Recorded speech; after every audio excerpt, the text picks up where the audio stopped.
Gepleyer Azatlyk Radiosu. Akşamyz hayrly bolsun gaderly dinleyijiler. Şun 2016-njy ýylyň 5-nji iýuly hepdeniň sişenme güni. Habarlar güneligi gepleşiginde Pragdaky studiýadan men Sahra alyp barýan. Şunky programmamyzda Saud Arabistanynda musulmanlaryň iň mukaddes ýerleriniň birine janynyň geçen bombaçy hüjüm edip 4 sany Saudy howpsuzlyk resmiýetini öldürdi. Eşeri İşler Ministerligi 4-nji ýylda Medine şäherindäki mescidin daşynda bolan partlamada gene 5 adamyň yaralanandygyny aýtdy. Birleşen Milletler Guramasy Türkmenistanyň adam hukuklaryny berja etmek boýunça öz halkara borçlaryny berja edişi baradaky hasabatyny dinleýär. Türkmenistan adam hukuklaryna degişli ýaty halkara ulalaşyklarynyň biri bolan grajdan we siýasy azatlyklar boýunça halkara şertnamasyny berja edişi barada çykyş eder. Türkmenawatda hökümete degişli idaralaryň işgärleri şäheri timarlap prezidentiň saparyna taýýarlanýarlar. Yol işçiler bilen birlikde degişli idaralaryň ähli başlyklary hem işin gidişine berk göregçilik edýärler. Gepleşigimizde şu beýlik maglumatlary eşdirmäsi inanşar. Yarım saatlyk habarlar güneligi gepleşigimiziň başynda günüň täzelikleri bilen tanyş bolan. Saud Arabistanynda janynyň geçen bombaçy musulmanlaryň iň mukaddes ýerleriniň birine hüjüm edip 4 sany Saudy howpsuzlyk resmiýetini öldürdi. Şoňa meňdeş hüjümler şaý musulmanlarynyň mescidiniň we Birleşen Ştatlaryň Saudy şäherindäki konsulhanasynyň daşyna hem amala aşyrylyp, bu hüjümler Saud Arabistanynda utgaşykly hüjümleriň bolmak ähtimallygy dogrusynda aladalanmalary artdyrdy. İçeri işler ministrligi 4-nji ýylda Medine şäherinde Muhammed Peýgamberiň jaýlanan mescidiniň daşyna edilen hüjümde başga 5 adamyň yaralanandygyny aýtdy. Gurung edilen bu mescidi her ýyl bütün dünýäden milyonlarça haç ziyaretçisi barýar. Saudy ministrliginiň berýän maglumatyna görä hüjümçi öz ulagyny awtodrolgada goýan soň howpsuzlyk resmiýetleri oňa golaylaşan mahaly bombany partladypdyr. Henide çenli bu hüjümüň jogapkärçiligini hiç bir topar öz üstüne almady.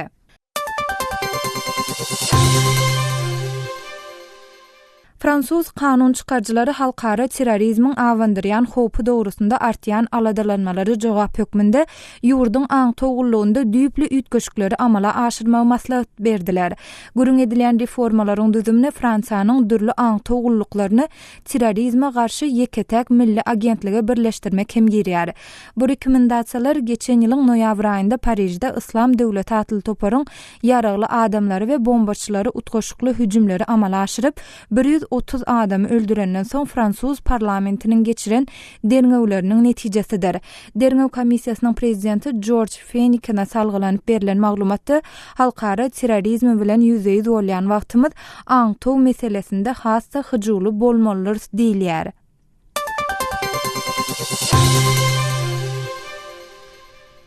Wengriýanyň premier ministri Viktor Orban öz ýurdunyň migrantlary kabul etmek boýunça hökmany kwota dogrusunda milli referendum geçirjekdigini yglan etdi.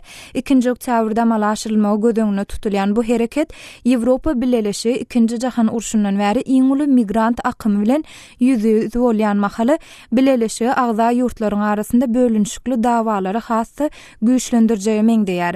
Orban Ýewropa Birleşigine agza ýurtlary, bosgunlary we beýleki migrantlary kabul etmeye mecbur etjek planlara karşı açaçan çıkış eden Ýewropa liderleriniň biridir. Gurung edilen bosgunlaryň we migrantlaryň aglabasy ýakyn gündogurdaky demiradyk Afrikadaky we Günorta Aziýadaky konfliktlerden we kynçylyklardan gaçyp Ýewropa gelýärler. Wengriýanyň geçirjek referendumy 23-nji iýunda Beýik Britaniýanyň Ýewropa Birleşiginiň düzümünden çykmak barada geçiren ses berilişiniň ýa-da Brüsseli täze bir mesele görnüşinde howp awandyrýar. 10 milyon ilatly Wengriýa 2015-nji ýyldaky migrant akymynda öz terhetlerine ilkinji bolup gelmegler diken Ýewropa ýurtlarynyň biridir. Indoneziýanyň polisiýasy 5-nji iýulda polisiýa merkezine hüjüm edip özüni partladan we bir polisiýa ofitserini yaralan motosikletli hüjümçiniň Islam döwleti atly söwüşçi topar bilen ilteşi bolmakda guman edilen gaçşaklykdaky adamdygyny aýdýar. Polisiýa mundan 6 aý ozal Surakarta sewitindäki söwüşçi öýüne edilen reýtde şüpheli Nur Rahmonyň howpsuzlyk güýçleriniň elinden usatlyk bilen sypandygyny belleýär. Bomba ýasayan Rahmonyň Siriýadaky Islam döwleti topar bilen işleşýändigine ynanylýady diýip polisiýa nytaýar. Nur Rahmonyň Surakarta polisiýa departamentiniň daşyna baryp, oňa polisiýa ofiseri golaýlaşan mahaly özüni partladandygy habar berilýär.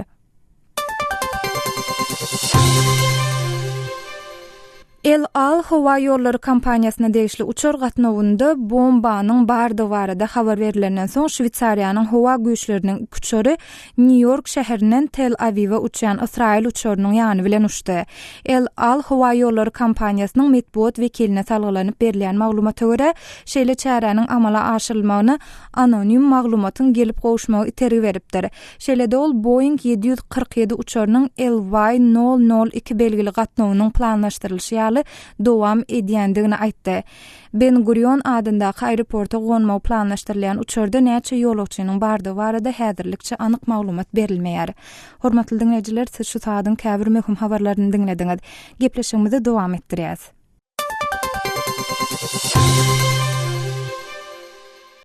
Saud Arabistanynda musulmanlaryň iň mukaddes ýerleriniň birine janynyň geçen bombaçy hüjüm edip 4 sany Saudy howpsuzlyk resmiýetini öldürdi. Bu barada Germaniýada habarçymyz Aras Perwişiň berjek dolarak maglumatyny bilelikde dinläliň.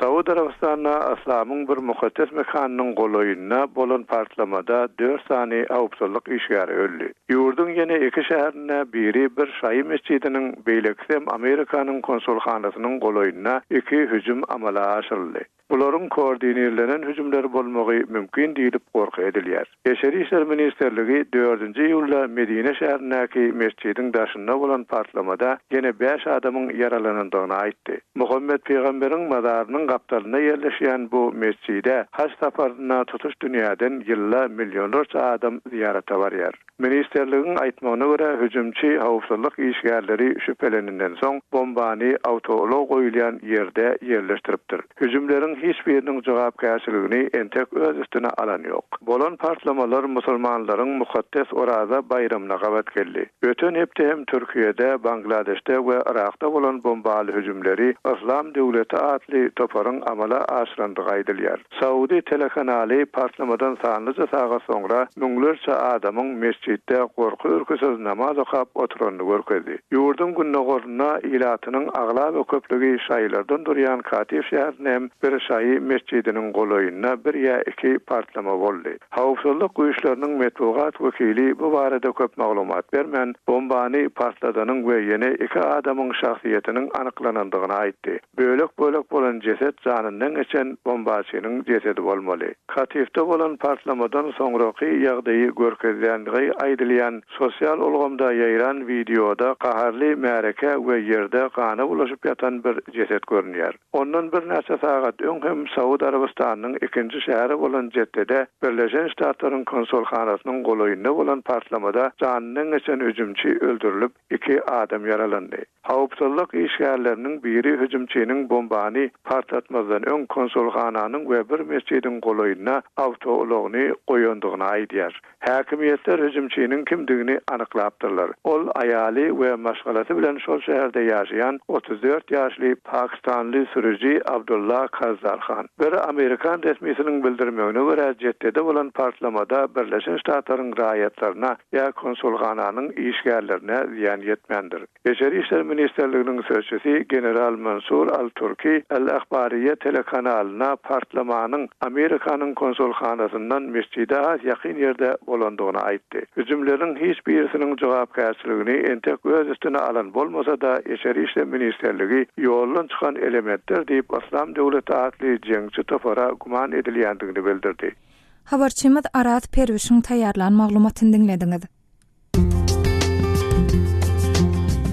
Azatlygy line ulgamynda Osmok 420 773 797 383 telefon belgisi arkaly tapyp bilersiňiz. Biziň bilen habarlaşyp maglumatlary, suratlary we videolary ugradyň. Şahsiýetiniz dogry gizlilikde saklanar. Osmok 420 773 797 383.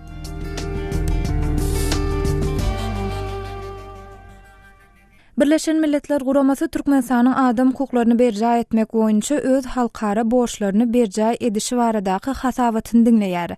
Türkmenistan 1997-nji ýylda makullan ulalaşy boýunça Birleşen Milletler Guramasynyň adam hukuklary boýunça komitetine 2-nji gede hasabat berýär.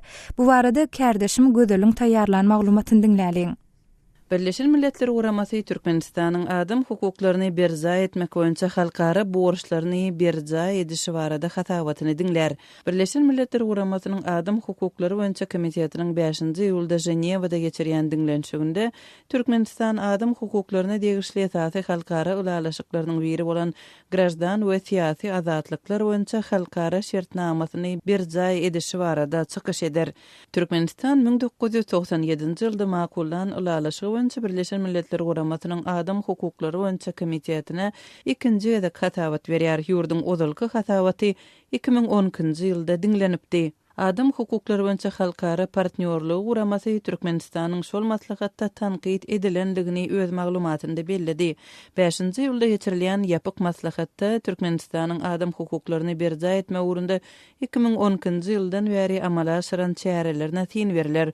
Birleşen Milletler Guramasynyň adam hukuklary boýunça komitetiniň Türkmenistanyň hatawaty boýunça diňlenşiklerinde alternativ hatawat berip gatnaşýan jemgyýetçilik guramalarynyň biri adam hukuklary boýunça Türkmen inisiatiwaty toporunyň başlygy Farid Tuhpatulin 2010-njy ýylda Birleşen Milletler Guramasynyň adam hukuklary boýunça komitetiniň Türkmenistanyň hatawatyny diňläp beren rekomendasiýalarynyň arasynda raýatlaryň hereket, söz we beýlik azatlyklaryna hormat goýulmagynyň gynamalara garşy çäre görmeginiň talap edilenligini aýtdy. Farid Tuhpatulin şol talaplaryň käbiriniň Türkmen häkimetleri tarapyndan çäkli derejede berza edilenligini belledi. По отчету за 2012 год, который предоставило правительство. Türkmenistana berilen rekomendasiýalaryň birinde ýurdun kanunlaryna gynama diýilen düşünjäniň düýpden agdalmaýandygyny, şol bir wagtda ýurdun kanun goraýjylarynyň tutuklar wagtynda gynamalary giňden ulanýandygy bellenipdi. Şondan bäri bu termin Türkmenistanyň kanunlaryna girdildi. Gynnamalara bas goşanlara jeza hem gözüňünde tutulýar. Emma iş ýüzünde bu jenaýetçiligi bas goşanlary jogapkärçiligi çekmek üçin bagly wakalary bize mälim bolmady.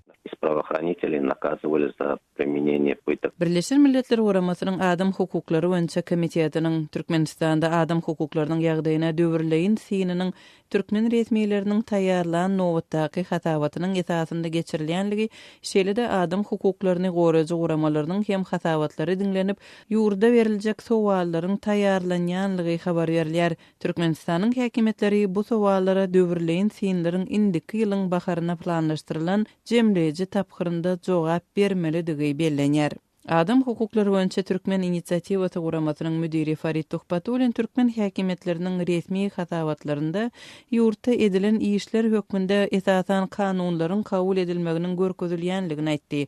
Emma iş ýüzünde ýagdaýyň üýtgewsiz galýanlygyny belledi. Так как это основополагающий фактический документ по правам человека международный. Grajdan we siýasy azatlyklary boýunça halkara şertnamasy adam hukuklary boýunça esasy dokument bolan soň biz möhüm meseleleriň arasynda bilelismek, hereket etmek, söz we metbuat azatlyklary meselelerini gozgamakçy. Şeýle-de Türkmenistanda hukuklar depelenen adamlaryň we jurnalistleriň işlerini orta atmakçy bolýar. Diýip Tuhpatulin aýtdy. Adam hukuklaryny goraýjy guramalarynyň Birleşen Milletler Guramasynyň adam hukuklary boýunça komitetiniň garamagyna ýollanan hatawatlarynda Türkmenistanda söz birleşmek azatlyklarynyň gödek depelenmegine, gararsyz grajdan aktivistleriniň repressiýalary sezebar edilmegine, raýatlaryň ýurdun daşyna çykmagynyň eden etdilikli gadagan edilmegine, raýatlaryň siýasy sebäplerden tutsak edilip türmelerde ýitirim bolmagyna, adamlaryň kanun taýdan kepilsiz zor bilen göçürilmegine, raýatlaryň şahsy we maşgala durmuşynyň depelenmegine şeýle-de din azatlygyny çäklendirýän kanunlara üns berilýär. Kärdeşim gözeliň taýýarlan maglumatyny dinlediňiz.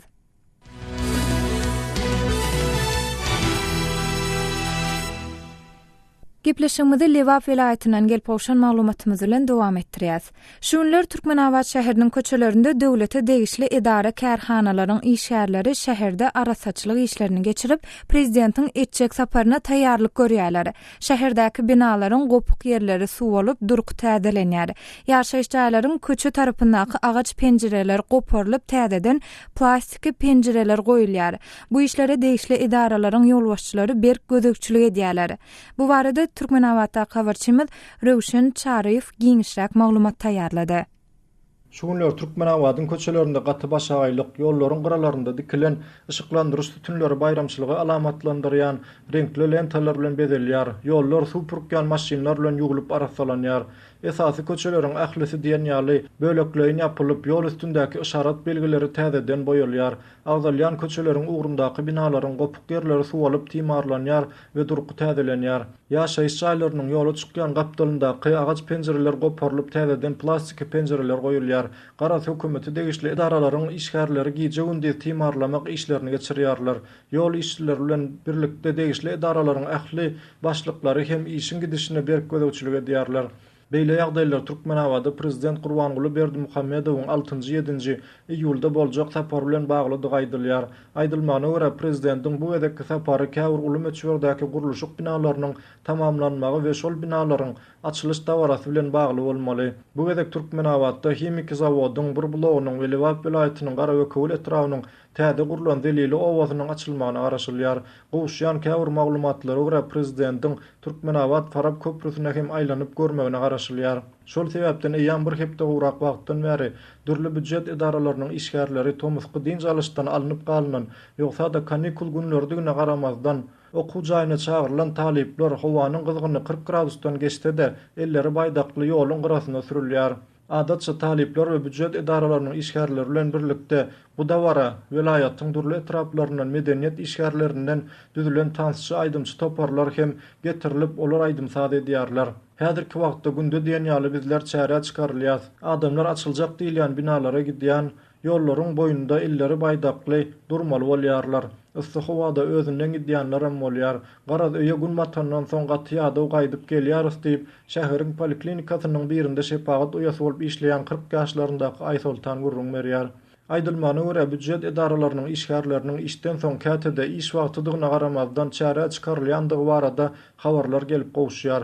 Hususan da medisina işgärleriniň çäre diýip ýerinde bolmazlygy poliklinika gelýän hastalara öz yaramaz täsirini ýetirýär. Käte nowatlar aşy uzalyp adamlar keselhanalaryň we poliklinikalaryň dymyk koridorlarynda ençeme sagatlap lukmana görmek üçin nowata garaşmaly bolýarlar. Prezident Lewap vilayatyna geçirjek diýilen saparyna bolan taýýarlyklaryň çäginde şäheriň durky awadanlaşýan bolsa-da ýollaryň ýapylmagy öz güzeranyny hususy taksçylyk bilen dolandyrýan sürüjileri hem alada goýýar.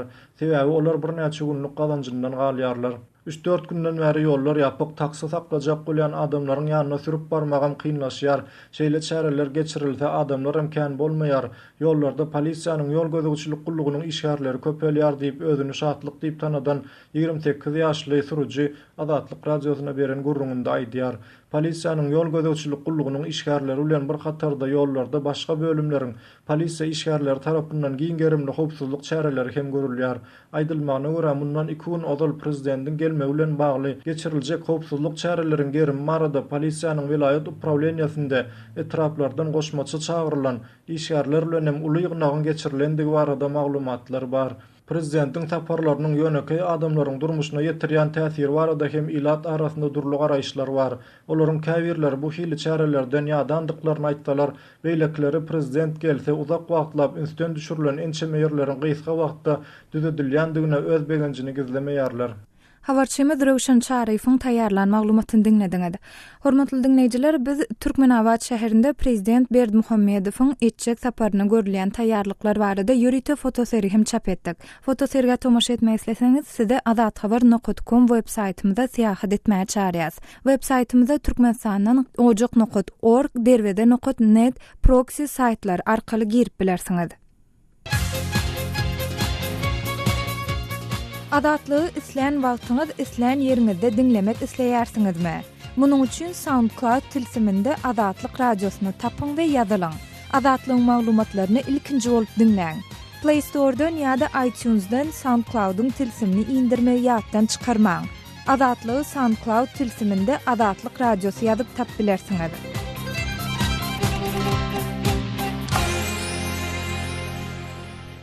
Türkmenistanda mobil internet işläp başlasa da onun tezliginiň ören hayallygy habar berilýär. Şol bir wagtda altyn asyr mobil operatorlaryny ulanýan Türkmenistanlar internetden peýdalanyp bilýän bolsa, MTS ulanjylarynyň 2 günden bäri ýene-de interneti işlemeýär.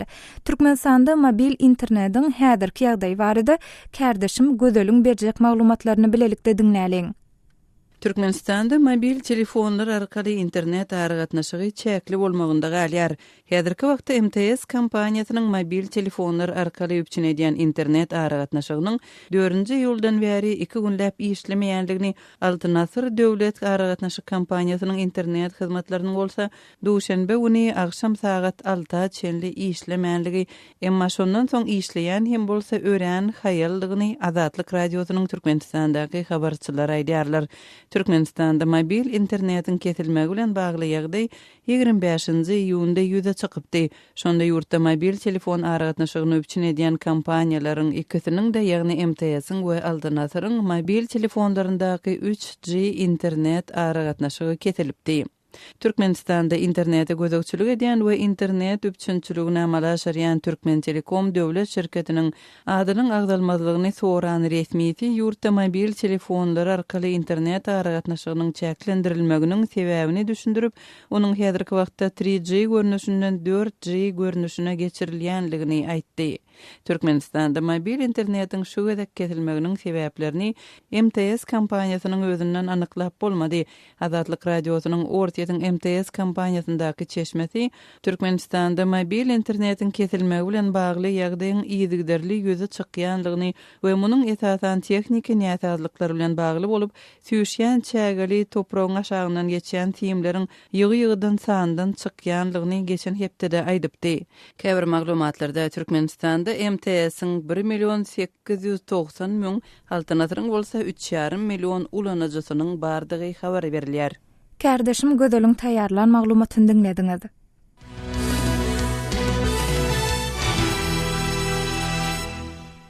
Mar welaýatynyň Wekilwada etrawynyň täze durmuş daýhan birleşiginde 15 çemesi köçäniň yaramaz ýagdaýda da habar berilýär. Bu ýagdaýyň owa ýaşaýjylaryna hem tomsyň ysy hem-de gyşyň ýagynly günlerinde käbir kynçylyklary döredýändigi aýdylýar.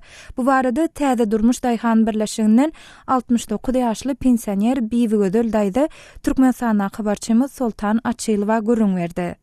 Häzirki döwürde etraplarda, owa ýerlerinde owa ýollarynyň ýagdaýy nähile? Ýagdaýlary ýol gaty gowdär. Maşinlar gatyraýlar. Gidip gelýärler maşiny ýok. Näme sapdy, ýa turbasy, ýol gowdär. Wekilwada etrawynyň täze durmuş daýhan birleşiginiň ýollary sözelýär. Owanyň ullugy näçerek, näçe köçe ýerleşýär owanyňda? Täze güçen gelinen hasar etsek, 15 köçe dawatyr. Şol 15 köçäniň hijitinde asfaltlanan ýollar ýokmy? Ýok. Merkezde de ýokmy? Ay merkezine baý olara gitip çöküp dörtler boldy da agyr maşinlar geçip aýlandy. Merkez köçede baý ýerlerine taş dökülip bolýan ýaman zaýa boldy da agyr maşinlar atlar ýörep, ýagsa oýuk geçerýärler, gazyl. Mektebe çağalar nähile gatnaýany gyşda, gar ýagynda çağalar hilakçylyk çekýärmi? Ay çekýär, amma käs bilsebitli, käsiň kakatalar maşyny etip düşürýär. Owada bir mektep bam, ýani näçe mektebiň we owanyňda? Bir mektep ba owamyz. Mektebiň golaýynda oňarlan ýollar we bejerlen ýollar? Ýok, mektebiň töweregine oňarlan ýok, ana şu taýlar ýatyr. Ýene köýne ýollarda bagyr daş ýolmy bolýar. Şu ýol sebäplen ýagly ýollarda çağalaryň okuwdan alýan wagtlar bolýarmy? Aya werbet ýagşar, uraklar gelýär, itýär. Ağalar, dawanlar getirýär maşinlary. Düşürüp gitýärler ýakynat. Täze gurulan mellekler diýdiňiz. Täze berilen mellekler diýdiňiz. Täze melleklere ýol çekildimi? Ýola çekildi ýöne. Asfalt dökülmedik ýol çekilen. Etrap merkezine gitmekde ýa bolmasa vilayet merkezine gitmekde magistral ýollara çykmak üçin araňyz näçerek? Ay 40-50 kilometr watyr. 40-50 kilometr wat asfalt marada çykjak bolan şähere. Gaty ýolum ýerbet bitir Hewar dağıtı patsı bana son töwrüň alýan saň bir ätimi kädim ba daşýar. Ondan sonra saýkanlyk. Daýhan birleşiginiň başlyklary bolmaly. Daýhan birleşiginiň inženeri bolmaly. Şular bir iş geçiren oklarmış ýollar düzetmek barada, ýa bir çagyl dökmek barada iş geçirilen okma içinde näýlik işler göze iýilýär. Bir olar görümde on dogrymy daýsa gaýanly. İnjenernem bilen bok başlygynyň bile. Habarçymyz Soltan Açylwanyň geçiren söhbetdeşligini dinlediňiz. Azatlyk radiosu bilen Telegram arkaly habarlaşyň. Munuň üçin şu nomerleri ulanyň. Goşmak belgisi 420 773 797 383, goşmak belgisi 420 724 168 983. Eger deslendik bir mesele ýa-da bolup geçýän ýagdaý barada maglumat bermek isleseňiz, Telegram tilsimini indirin we biz bilen habarlaşyň. Telefon nomerlerimiz goşmak belgisi 420 773 797 383. Yeni bir nomer goşmak belgisi 420 724 168 983. Azatlyk radiosu siziň şahsiýetiňiziň gizlilikde saklanjagyna kepil geçer. Türkmenistanyň Daşary işleri ministri Raşid Meredow ýakynda Owenstan eden saparynyň dowamynda hamýap we garkyny etraplarynyň ilatynyň elektrik togy bilen üpçün ediljekdigini ma'lum etdi. Demirgazyk Owenstan Jowzjan welaýatynyň garkyny etrafynda söýüşçilere garşy göreşen Arbaki atly türkmen ýaraglylarynyň komandiri Gurwandurdy komandir Türkmenistan öz wadasyna tapylar diýip umyt edýärdi. Bu barada Owenstan habarçymyz Şamerdan Guly Murady maglumat taýýarlady. Türkmenistanyň Ministrler Kabinetining başlygynyň orunmasary we Daşary işler ministri Raşid Meredow arada Demirgazyk Awganistanda saparda boldy. Ol Demirgazyk Awganistanyň 3 welaýatynyň yerli resmiýetleri bilen duşuşdy. Türkmen resmiýetleri klip benderiniň açylmagyny teklip edipdir. Hemem garkyn we hamýap etraplarynyň ilatynyň elektrik tok bilen üpçün ediljekdigini ma'lum edipdir. Türkmenistan öz eden wadasyny ýerine ýetirer diýip Demirgazyk Awganistanyň Jowzjan welaýatynyň garkyn etrafynda jeňçilere garşy göreş alyp barýan Arbaki atly türkmen ýaraglylarynyň komandiri Gurwandurdy komandan umyt bildirdi. Sizde ondan ýene elektrik berjek diýip Türkmenistan billere ayatlar geldi, sınsa degendik gelenne ayatlar gelip hemme yer gördü, tilbiň anam gördü, hamýabam gördü, bar yer serwiyetde inşallah sılar hemkarlyk edip bir deryaňa ma'lumat berdi, barkamy gelip bir ýagtylyk bol, suwlamyzyň sıky berdi, bir sıralamyz ýansa Türkmenistanyň bir ömürhut temizle razıyam. Komandiriň aýdyşyça Türkmenistan 1,5 mil tügerek öňüm Amy derýanyň kenaryny berkitip berjekdigini aýdypdyr. Ýöne howpsuzlyk şertleriniň agyrdygy sebäpli Türkmenistanly gurulşykçylar bäri gelip bilmendir. Awganistanyň hökümetem ol wagt bu işe ruhsat bermendir. Indi ýagdaý kadalaşdy. Garkyn we hamýap etrafynda howpsuzlyk taýdan hiç bir kynçylyk ýok diýip komandir bellidi. 1,5 mil wal derya zendany edip berildi. O pilla hamýapda oturuşdyk. Türkmenistanyň geldi ketdi aýatlary diýdi, garkyn hamýaby almadýany. Şuna biller könek edel mana wesaýtlamydan da geldik. Awganistanam gol çeksin mana kargerlerimiz bir erkim kuwalamaz yani iýelik etseňiz biller işläp berildi diýip wa'da etdi. Billen Awganistanymyz bolady diýdi talip diýdi, başga diýdi, ortalyk millet orta gelmän hamýapda bolsa talip boldy da hemmen gorkulyp bu işlemek gurrun söpsübläçillik aldy. Türkmenistan bilen Awganistanyň arasynda dawaly ada bar. Oňa garkyn we hamýap etrawynyň ilaty mal geçirip baksa ýa odun jemlemäge geçse Türkmenistanyň serhetçileri olary gowýardy. Eger Türkmenistanly işçiler bäri Awganistana geçip gurulşyk işlerini alyp barsa, olaryň howpsuzlygynyň öpçün ediljekdigini hem komandir aýtdy. Emma ol onuň üçin Awgan hökümetinden tank we harby enjam kömek sorady. Gepleşik taýinlap azatlygy ýetiren Şaýmerdan Guly Murady.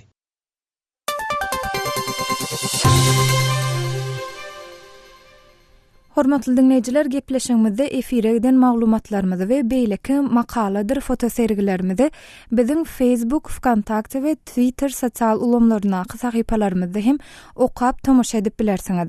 Facebook, Wkontakte we Twitter sosial ulamlarynda bizi gözlegi bölümine Azatlyk radiosu ýa-da Azat habar ýazyp tap bilersiňiz. Gaderly dinleyijiler, şunuň bilen habarlar günnelik gepleşigimizi hem geçirip oturýar. Programmany Pragdaky studiodan men Sähra alyp bardym. Saatlar ketmeden soň gepleşigimizi ýazgyda dinläp bilersiňiz. Azatlyk radiosynyň tolkunlaryndan aýrylmaň.